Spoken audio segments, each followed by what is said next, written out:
Da-da, da-da, da-da, da-da, da-da. It's a podcast, folks, and I'm Paul Daniels. You'll like this. Not a lot, but you'll like it. 5, 4, 3, 2, 1, 0. Dead air. Hello, everyone, and welcome to a very special edition of the Dead Air podcast. I'm Nick. And I've got loads to talk about. And that is Rob. And this week is a special edition because we've got a special interview with a special guest. Who? Paul Daniels. Oh, yeah. Childhood hero of Rob and mine. Yep. And we were very, very lucky to meet Mr. Daniels last week. And even more lucky that he agreed to give us some of his time to do an interview for the podcast. We will get to that very shortly, but first we're going to start with the news.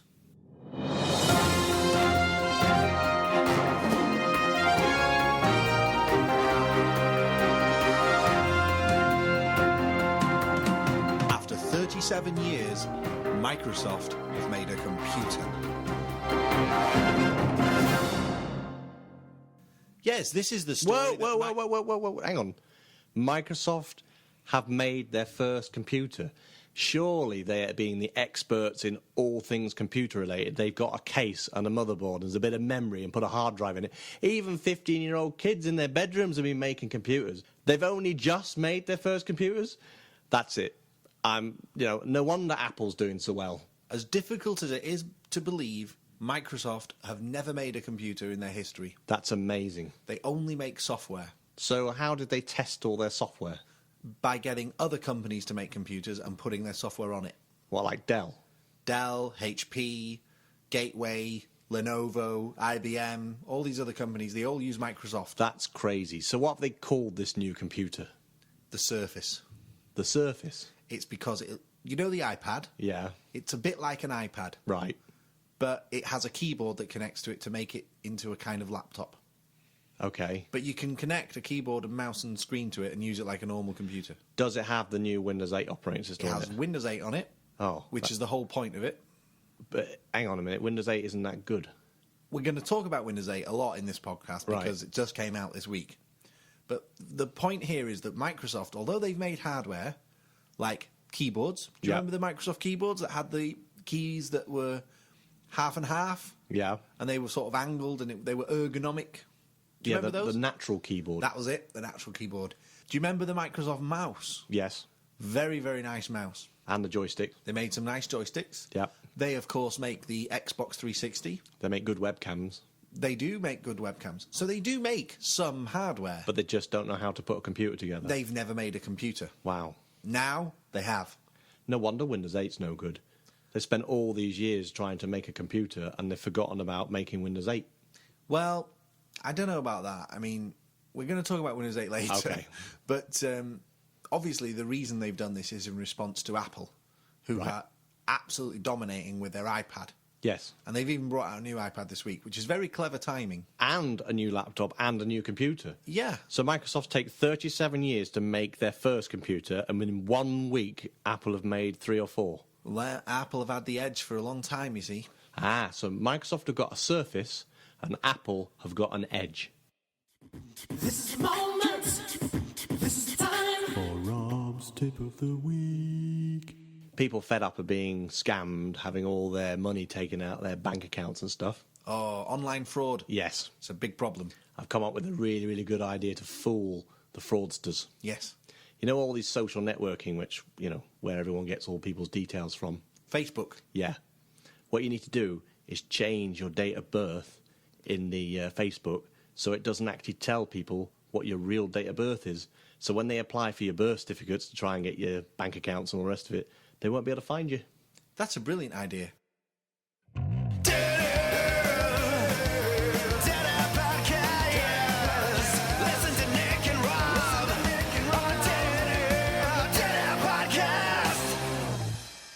That's very good advice, and it's coincidentally the same advice given by Andy Smith, who's the Chief of Internet Security at the Cabinet Office.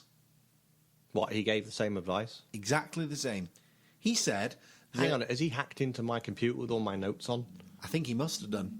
what probably happened is he got your Facebook details up, Yeah. found your date of birth, Right. and then got your birth certificate and figured out how to open another account, Okay. and then that's how he got your password. Anyway, he said this week that I'm angry now. any information you put online I'm outraged. can be used against you. Name, date of birth, address. If you put that information in a public forum, Yeah. that information could be used to commit fraud against you. Hmm. So he suggested that people put false information Yes. as a way of protecting themselves. Well, obviously not your false name, because no one would find you. No, but address. Don't put your address online, basically. No. What he's essentially saying is, don't put all your details online so that the whole world can see them. No. Which is what you've just said. Yes. Well, it turns out that everyone's reacted to this in a really strange way, because they're all calling for his resignation, saying that he's irresponsible and that this is very bad advice and that this is extremely the wrong thing to say. So what you're saying is I'm irresponsible and I'm giving out bad advice? Yes. Well, one of the MPs, Helen Goodman, she has described the comments as totally outrageous. You know why? Why? Because they want all the people on the internet to have their real information so that when they commit a crime, they can find them.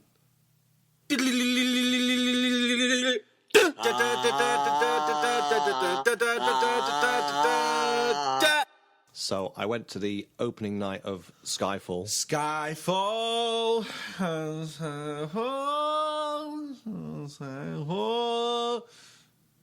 And Skyfall. That's my rendition of the Skyfall theme. What do you think of the theme tune? The theme tune's not that bad. Did you think that it was in the top 10 of Bond theme tunes?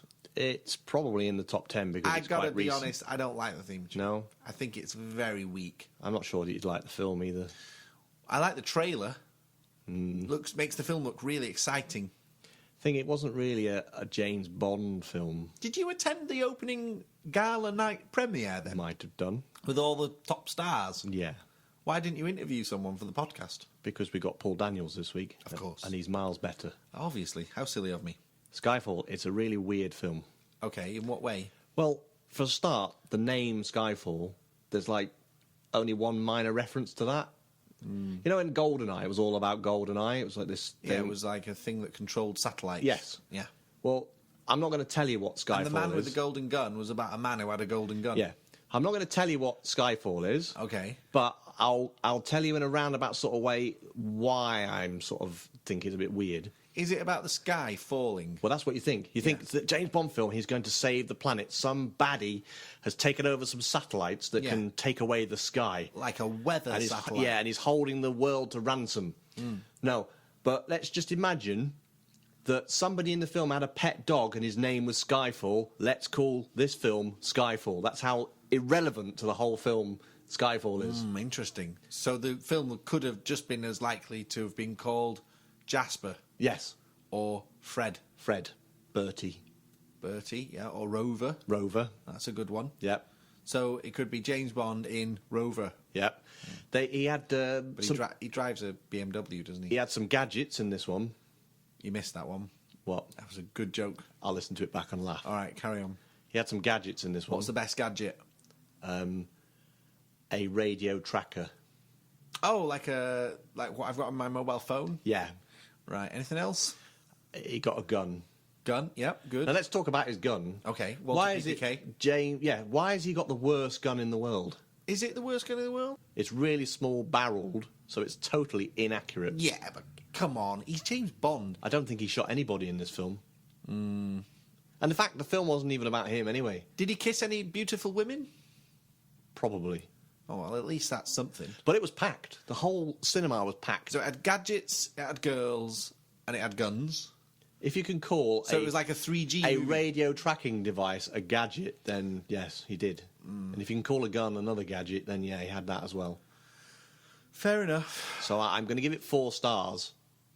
But 4 stars is very good. it barely made 4 stars. Was it almost a 3? It was almost a 3. I think I'll wait for it to come on DVD. But they made a lot of money on this film. The queues were huge. Well, of course, there's a queue in it, isn't there? There wasn't in the previous ones. Well, that's why they had such long queues for it, probably.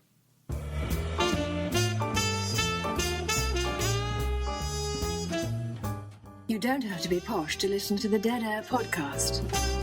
You don't need 4 years, no claims either. About 2 months ago, Yeah. I was sitting at my desk doing some work. But weren't you sitting at your desk yesterday? No, I'm telling a story now. Oh, okay. About 2 months ago, I found out that there was a Paul Daniels show. Yes. And I went online and I found the website for it and I bought the tickets there and then. Yeah. And I didn't even ring you and ask you. I just bought 2 tickets. Well, you know I would want to go. Exactly. And me and Rob have been fans of Paul Daniels basically since we were little. We've had Paul Daniels magic sets given to us as kids. Books. Paul Daniels decks of cards. We've been watching Paul Daniels' TV show. Whizbit. Basically, we're big Paul Daniels fans. Odd one out. And one of the reasons that we are friends with each other is because our magic sort of interest sort of thing. You know, we've got that in common. Every second counts. And when I found out that Paul Daniels was doing a live show, I immediately bought 2 tickets. And after I'd bought them, I sent Rob a message saying, "Do you want to come and watch Paul Daniels?" Like he was going to say no. And then about a week before we went to the show, I said, "Why don't we send Paul Daniels an email and ask him if he'll let us interview him?" Yeah. And Rob said, Please. "No, you didn't. You said, well, he's not going to read an email from us, is he?" I might have said that, yeah. So do you know what? We sent him an email anyway. Yeah. And we said, do we do this podcast and can we interview you? And we just sent it to see what would happen. Wipeout. The next day, we got an answer from Paul Daniels. And he said, "I'm a bit busy, but I'll try and speak to you after the show." So we went to the show. The best show ever. We were super excited. Right at the front. We were talking about Paul Daniels all the way there. Mm-hmm. And we watched the show. The show was brilliant. He was his usual self, very relaxed, very fluid. You know, he didn't stumble or... I would put his show as more of an entertaining show than just a magic show. Paul Daniels is the kind of guy who you could just have to give an after-dinner speech, for example. Yep. In any situation, and he'll just do it because he's just a natural speaker, and he just, you know, not like I am doing now. Debbie was great. Yeah, Debbie McGee was there, and she was really good as well. She did her own tricks. Yeah, and she looks amazing as well. In fact, to be honest with you, she looked exactly the way she did when she was on telly like 20 years ago. She hasn't changed. She's a bit bigger. Oh, yeah, because in those days we had small TVs, and now, you know, we saw her sort of in person. But, yeah, so we interviewed him, and here's the interview. You are listening to the Dead Air Podcast. And the first thing we asked him was, what the heck is Twitter? And here's what he said. Now, sir. Can you tell us Yes, sir. what is Twitter What is Twitter? and what is the point of it? Both I can answer that. Yeah, that's easy. First of all, you'll have heard of Facebook. Yes. Well, that's for old people. And us kids love Twitter. Facebook for me is too complicated. It's not complicated, it's messy. You have to click over here, you have to click over there. But if you're on Twitter and you download something like TweetDeck, Yes. all the columns, you know, people who follow you, people who don't follow you and all that, just send messages, are all in front of you in one go. You don't have to click all over the place. Next, it's limited to 140 characters, which makes you very succinct in your message. Very funny. I like it because it makes me laugh a lot. I will launch a joke out there, a funny line, and wait for the responses, and they make me laugh. It's when somebody comes on to my Twitter, which is at the Paul Daniels, We follow you already. you follow me already. Yes. No, that's not the word I'm looking for. I think you stalk me. Anyway, so when they come on and they use foul languages, they're insulting and that, it's so easy. You just go block, and you never hear from them again, you know? So for all those reasons, I like Twitter. And it enables me, I think I've got about 46,000 people follow me now. And it enables me to instantly inform them about, like, gigs like tonight. Who do you follow? I don't follow all that many people because I don't, you know, these stars who allegedly are writing on there and really, you know, they got staff doing it, something like that. Well, I try to answer as many as I can. And so I can't follow more people than I am following. I tend to follow people in the business like Kev O'Keehan, who, if you ever get the chance to see him, go see him. He's really funny. He's a really good, and he's a good actor, and he's a good dancer, and he's a good singer, and I hate him. And so he was on my last tour with me. And people like that. I followed Stephen Fry for a very long time, but Stephen started to get a bit hyper on there, and he flooded my inbox too many times. So now I just dip into him, if you'll pardon the expression. Yeah. And so it tends to be people in show business who I know. So after that, I'm now an expert in Twitter. I've installed TweetDeck on my phone. I'm tweeting all the time now. Well, we've been saying for ages that we don't know how to use Twitter. No. And it took Paul Daniels to explain it to us. And it was worth the whole trip just for that. Yep. But then we asked him more questions. We did. We asked him what he thought about technology. And we asked him if he liked iPads and stuff like that. And what did he say? This is what he said. I'm not an Apple man, I'm a PC man. Okay. And it's interesting, I heard a comment recently from a man who I can't name because he does stuff for Apple. But he can't do his big stuff on an Apple because it's not fast enough, they're not big enough, they can't handle it, you know. I've always been a PC man because I know if I right-click, I'll get the menu, and if I left-click, I'll get the action. Yeah. And when Apple, I bought an iMac, iMac Pro, and I took it back 12 months later, and the girl in America, and she said, this is the most user-friendly computer on the planet. And Apple people will always say that. Obviously. In that case, my response was, turn round, honey. You see all those lines waiting to see people you call geniuses to explain what the hell it's about. How can you say it's user-friendly if you've got all those lines and if you need geniuses? You don't need a genius to handle a PC. So he's a PC man, then? He is. Paul Daniels is a PC. If they did those adverts again, they could get him to be the guy who says, I'm a PC. Now, I downloaded an app that Yeah. he made for the iPhone. The calculator app. Yep, it's like an effect for predicting numbers. So I thought I'd ask him about it. Yeah, that's a fairly recent thing. That was put out there so people... I mean, I know a pro magician who uses it. But I put that out there because I'm always being asked, will you teach me a trick? And this is a really good, baffling trick. Yes. If you've read the instructions and you do it properly, that will baffle people. It's a good one. It's a good app, yeah. So we asked him about technology. Yep. And he was very happy to talk about that. Yep. But obviously, you can't not ask him about magic.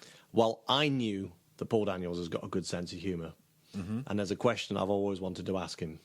And what was the question, Rob? If you cut a lady in half with the, the woman lying down in a box illusion... The sawing in half. The sawing in half trick. Yeah. Does it affect her fertility? And this is the answer straight from the horse's mouth. Well, it depends. If you cut her lengthways, I would say yes. How did I keep a straight face then? Anyway, yeah. I don't know, but I'm impressed. On the other hand, he's depressed. It wasn't the answer he wanted. No, yes. he's been rehearsing that question for a week. I did ask him a serious question. You did? I did. Fair play to you. When I was a kid, there was an act on the TV that I've always wanted to know about, but I couldn't remember the name of the act. So I asked him, and he told me. You could get confused there with Les Bubb, who was a mime act, who used to put loads of rubber bands all over his face. Right. Well, Les Bubb used to do that. It was a comedy bit. Yeah. And there's other people who pulled rubber balloons over their heads and blown up water bottles. We had all sorts of weird acts on, But I spent 16 delirious years watching the greatest acts in the world who were different. Yep. Now we're just offered amateurs on things like X Factor. I grew up through a program called Opportunity Knocks, where a man called Huey Green weeded out the bad acts before and only showed you people of a certain level. They may not have all been great, but at least they'd achieved a certain level. Whereas now they think it's funny to take the mickey out of people who are sometimes, sadly, look a little backward. And I just think that's cruel, and I don't like those programs for that reason. Next, we asked him about Paul Daniels' products. Yep.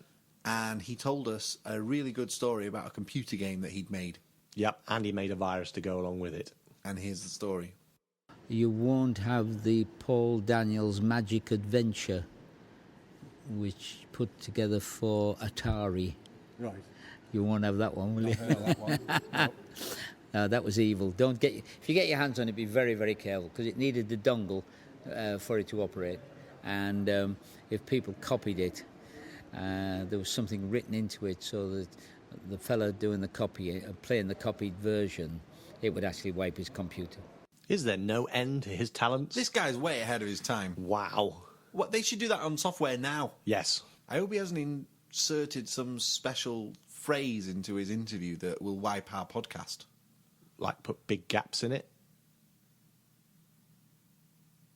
Yeah. No, he wouldn't do that. No, I don't think he would either. Okay. Now, I had always loved the illusion he did when I was a kid with a racing car and a crate in the middle of the track. Oh, is that the one where if he got into trouble, he had to stick a flag out of it? Otherwise, he'd get run over. Yeah. And what it was is he got the famous racing driver there to drive the car. Yeah. He got in the crate. Jackie Stewart. Yeah, and then a crane lifted the crate onto the track, and the racing driver went all the way around the track and smashed the crate to bits. Wow. But the twist was that when the racing driver got out of the car, that was Paul Daniels. And the real racing driver was driving the crane. And I loved that trick, and it totally blew me away. So I asked him about it. And he wasn't very happy about some recent BBC programme that had redone it. Here's what he had to say. I don't know if you saw that truly naff version that they copied and put on BBC's programme The Magicians. No. They copied 3 illusions that we'd done. They Yes. didn't ask permission. They didn't pay me any copyright for development time and all that. And it was just truly naff, with a single-decker bus travelling at about 3 miles a fortnight. Where's the excitement in that? I actually learned to drive Silverstone. My last lesson was from Jackie Stewart himself, when I thought I was really good. And when Jackie was driving, I thought I'd been going backwards with the brakes on. Man, is that a driver. Yeah, really good. With that in mind, we asked him why modern magic shows aren't as good and as big as they were back in the day. Yeah, but one of the main problems is, you see, that most magicians and young guys are hooked on close-up magic, card tricks and stuff like that. Then the TV companies book them, and then they try to get them to do other stuff, and they can't handle it.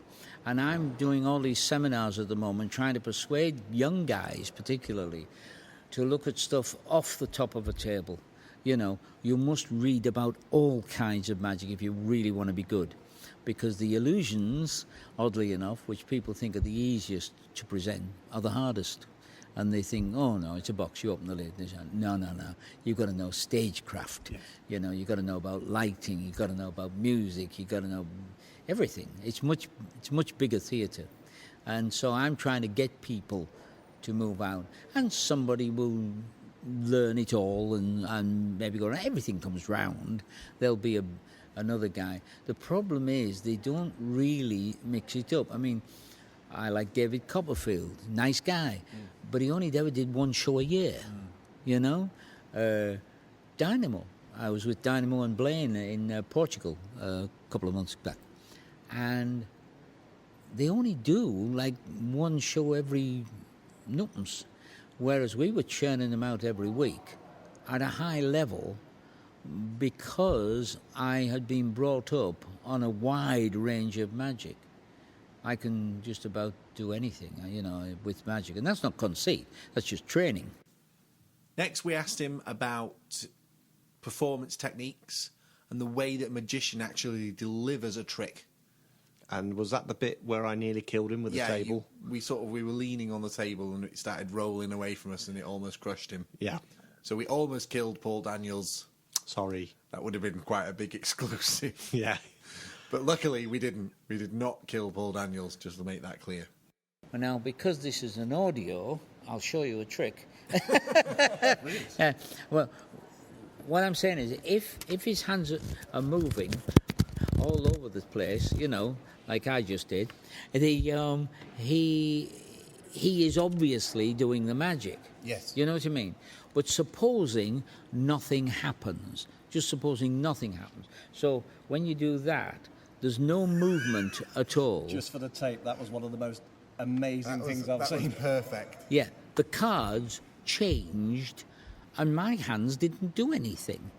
So that, to me, is more magical. It's a more magical moment. Yep. And it's on wheels. You're moving the table, aren't you? Trying Sorry. to crush Paul Daniels. But that's because you've practiced for... Well, it's a derivative. I mean, in Victorian times, it was quite a complicated move. You had to do that to make it change. He's done it again. And yeah, but you see, my hands were all over the place. Yeah. In the version I showed you, there was no hands moving all over the place. You know what I mean? Yep. So when you do that, the King of Diamonds changes silently into the Six of Clubs, and this one has got nothing to do with it. There was another card there, folks. I cheated yet again. And that was our interview with the wonderful Paul Daniels. It was magic. And the guy, honestly, the guy was a legend. Yes. Very genuine guy, very nice, had Very all funny. the time in the world for us. It was just, to be honest, I felt like we could have talked to him for another half an hour and he wouldn't have minded. Oh, I'm not sure about that. No, he would. I mean, it got to the point where I was thinking, We yeah, did try and kill him. everyone in the whole building is waiting to go home. Can we just let everyone go home now? But he was amazing. And I've met quite a lot of famous people in my life. And they're always all right with you. But Paul Daniels, definitely the top experience. I In a think. class of his own. He really is in a class of his own. And I think that wraps up the podcast this week, Rob. Yep. Unless you've got anything else you'd like to talk about. Well, there is this thing called Windows 8. Of course, we need to do the technology news. The technology news. I almost forgot. Technology news on the Dead Air podcast. So, Windows 8. Yes. It has come out after almost a year of hype. Yes. We had it about a year ago. Yeah. And I don't like it. I don't like it either. Nor do I. It's awful. It's terrible. terrible. Yep. Microsoft, please stop doing this. Your operating systems are a nightmare. Unless you've got a tablet. It works nice on a tablet. Yeah, it's all right. Just stick to what you know. You know, Windows XP, that's the best operating Yeah. system. They should have just carried on improving Windows XP, making it faster, making it load quicker, making it more reliable. Windows 7 is very good, I like 7. but Windows 8, avoid. That's the advice from the Dead Air podcast. Avoid Windows 8. Avoid Windows 8. Well, Rob, we've come to the end of our special podcast. Yep. Could this be a new direction for the podcast, do you think? A new direction. Yeah, where we interview people, No one's going to be as good as Paul Daniels. obviously, but we should at least try. Maybe we could interview Debbie McGee. Or Clive Sinclair.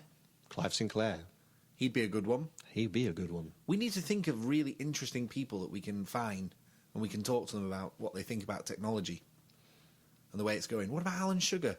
If we could interview him, that'd be good. He doesn't know much about technology. Of course he does. He just buys out other companies. Yeah, I suppose you're right. He's more of a business expert than Yeah. a computer expert, isn't he? But Paul Daniels isn't a computer expert. We still talk to him about technology. Turns out he is a computer expert. Yeah, it turns out he is. He really knows his stuff. He does. He could do good tricks too. What we need to do is learn how to make a laptop disappear or something, and then do that trick for Paul Daniels. Or do it in curries. No, I think we'd get arrested if we did it there. Not if we were good. Well, we'll have to see. Why don't we design some kind of an illusion around computers Okay. and perform it?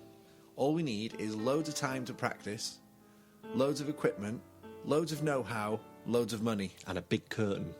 Yeah. We haven't actually got any of those things, but we could at least do it small scale. I could stitch some bed sheets together. I know one where you get a handkerchief Yeah.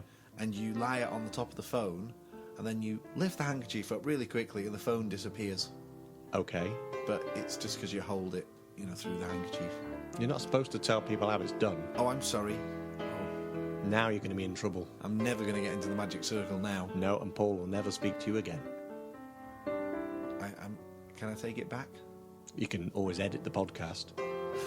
So anyway, that's the end of the podcast this week, guys. Hope you enjoyed it, and make sure you tune in next week or download it on iTunes or visit the website and all that sort of stuff.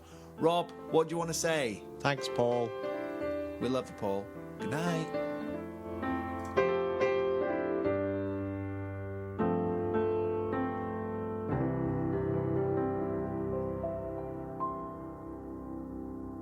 I love you so too. much. It's been a Thank you so pleasure. much. It really A pleasure. is amazing. Thank you.